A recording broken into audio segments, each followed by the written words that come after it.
friends, welcome to Pebbles. நம்ம இன்னைக்கு செய்ய போறது கல்கண்டு உளுந்து போண்டா. இது வந்து வரலட்சுமி நோம்புக்காக விரதத்துக்கு நைவேத்தியமா படைக்கிறதுக்கு நம்ம செய்ய போறோம். இதுக்கு வந்து என்ன 1.5 கப் உளுந்துக்கு நம்ம 1.25 கப் கல்கண்டு எடுத்துக்கலாம். இது வந்து நம்ம 2 hours வந்து சோக் பண்ணி வைக்கணும். இப்போ எப்படி செய்யறதுன்னு சொல்றேன், வாங்க பார்க்கலாம்.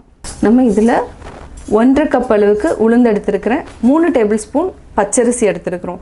இதுக்கு வந்து 1.25 கப் அளவுக்கு கல்கண்டு எடுத்துக்கிறோம். ஃபர்ஸ்ட் நம்ம கல்கண்டை வந்து பவுடர் பண்ணிவிட்டு தனியாக எடுத்து வச்சுக்கலாம். அதுக்கப்புறம் இதை வந்து தண்ணி வடிச்சிட்டு நம்ம கல்கண்டு பொடியோடு சேர்த்து அரைச்சிக்கலாம். இப்போ எப்படி செய்கிறதுன்னு பார்க்கலாம். கல்கண்டை நம்ம பொடி பண்ணி எடுத்துட்டோம். இதை வந்து தனியாக பாத்திரத்தில் வச்சுக்கலாம். உளுந்து பச்சரிசி இப்போ வந்து தண்ணி வந்து நல்லா வடிச்சிட்டேன். இப்போ ட்ரையாக இருக்குது. இதை வந்து நம்ம மிக்சியில் போட்டு அடிச்சுக்கலாம். அடிச்சுட்டு அதுக்கப்புறம் நம்ம கல்கண்டு ஆட் பண்ணிக்கலாம். உளுந்து பச்சரிசி இது ரெண்டையுமே நம்ம கொஞ்சமாக அரைச்சிட்டோம். இப்போ வந்து கொஞ்சமாக ஒரு 6 ஏலக்காய் அளவுக்கு பொடிச்சு வச்சுருக்கிறேன். இதை ஆட் பண்ணிக்கலாம்.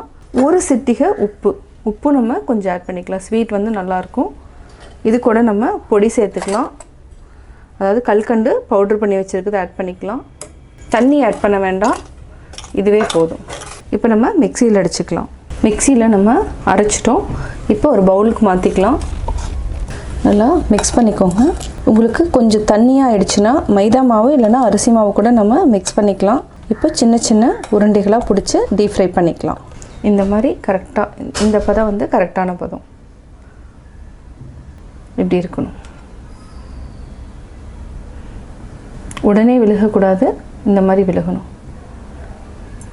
இப்போ நம்ம டீப் ஃப்ரை பண்ணி எடுத்துக்கலாம். எண்ணெய் காஞ்சிடுச்சு, சிம்மில் வச்சுக்கலாம். ரொம்ப பெருசாக போட வேண்டாம், இந்த மாதிரி கொஞ்சம் சின்ன சின்னதாக நம்ம போட்டுக்கலாம்.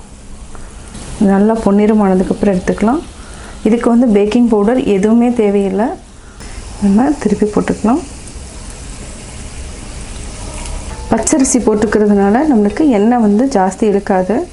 அதனால் எப்போவுமே இந்த மாதிரி ஸ்வீட் செய்கிறப்போ 1 டேபிள் ஸ்பூன் அளவுக்கு நம்ம பச்சரிசி ஆட் பண்ணிக்கலாம். இப்போது எடுத்துக்கலாம். நல்லா பொன்னிறம் ஆயிடுச்சு. இந்த கலர் வந்தோடனே எடுத்துக்கலாம். பார்த்தா என்னென்னா ஜாமுன் மாதிரி இருக்கும். உங்களுக்கு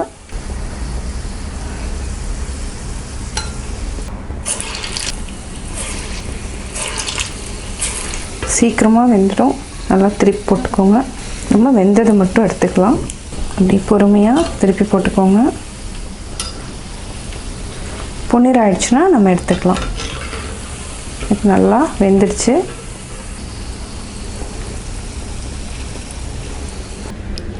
சுவையான கல்கண்டு உளுந்தும் போண்டா ரெடி. நான் கல்கண்டு உளுந்தும் போண்டா எப்படி செஞ்சேங்கிறத பார்த்தீங்க. கட்டாயம் உங்களுக்கு இந்த வீடியோ பிடிச்சிருக்கும். இந்த வீடியோ பிடிச்சதுன்னா லைக் பண்ணுங்கள், ஷேர் பண்ணுங்கள், கமெண்ட் பண்ணுங்கள். மறக்காமல் பெபிள்ஸ் தமிழ் சேனலையும் கோபி சுதா சேனலையும் சப்ஸ்கிரைப் பண்ணுங்கள்.